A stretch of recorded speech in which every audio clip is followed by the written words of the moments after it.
Hey, Mandy Morris here. I wanted to talk to you about manifesting your soulmate or creating love in your life or building better relationships. You can basically fill in the blank here.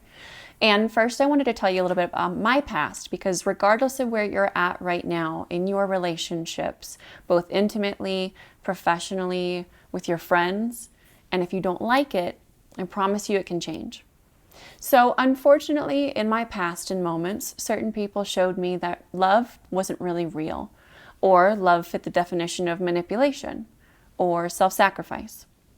I don't blame anyone for that, but I did pick that up and I took that with me throughout life. I didn't realize that consciously, of course, and so when I started in my early 20s looking around saying, why are all of my friends taking advantage of me? Or why are my relationships so toxic? Why is my boyfriend cheating on me and he's abusive? Why am I starting to become a bad person as well? I didn't know what I know now. So I'm really excited to share with you a few little tips and tricks, if you will, on how to manifest love into your life. And you may or may not like the first one. First and foremost, though, go ahead and fill yourself up with whatever you perceive love to be. And now let's break down the definition. What is your definition of love?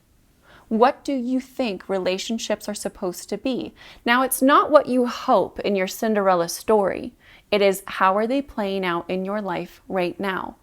So if I go back 15 years, I could say, well, love is beautiful, love is kind. But if I looked at my relationships, love is hurtful, love is untrustworthy, love is lying, love is pain. And so, of course, what I consciously wanted wasn't what I was consciously creating because I didn't have a roadmap and I didn't know that I was calling something love that wasn't. So we have to change the definition of love and act it out. Let's just call things as they are. So if you look at some of your relationships right now, or lack thereof, again, with your definition of love, of relationships, what do you want them to be? And if they are not that right now, what changes need to happen? And lastly, if you are looking to create something, what are the blocks or the things that usually cause the problems? And I call this the ceiling or the basement of relationships. So any area where you normally hit kind of rock bottom, you hit your basement on love, where the relationship becomes dysfunctional, you guys are fighting all the time, maybe you're being taken advantage of, you're just unhappy. How long do you sit in that state before you make change? How far down does the basement go before you are willing to take a step up towards the ceiling? The ceiling being, how good does something get before you sabotage it? This is one I see a lot when manifesting love. I did it myself, let me tell you. When I met my now husband, he was so loving and he was so kind. And as you heard from my past, some of those relationships were not so great. I wanted to run away. I was scared. I didn't want to sabotage it. I was afraid of being vulnerable, being open, being seen. And he made me feel all of those things. And so I'd hit my ceiling on love. It was also too good, so I would sabotage it. So ask yourself right now, when do you hit your ceiling? When things get too good that you shut down, you run away, or you somehow sabotage it? Now, this isn't to judge yourself. Don't worry, you didn't let them run away or lose someone that was supposed to be in your life. Life is a process and it's a path. It's not about perfection, but it is about progress. So that was a beautiful lesson if we choose to see it as such, which leads me to that last tip. See the past as lessons.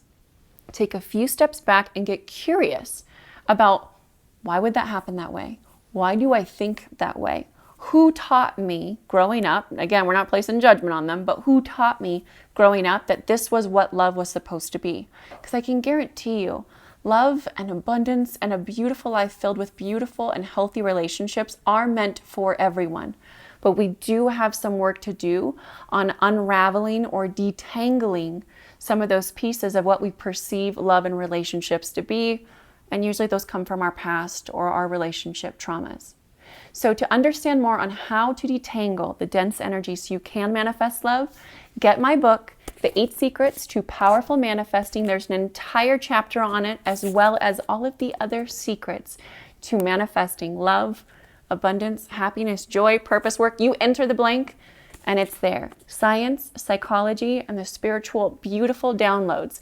This is a how-to as well as an energetic shoot of creation. It's a labor of love. I'm so excited for the world to feel it. Make sure that you purchase it soon, and I'll see you in the book club, in case no one's told you today. I love you.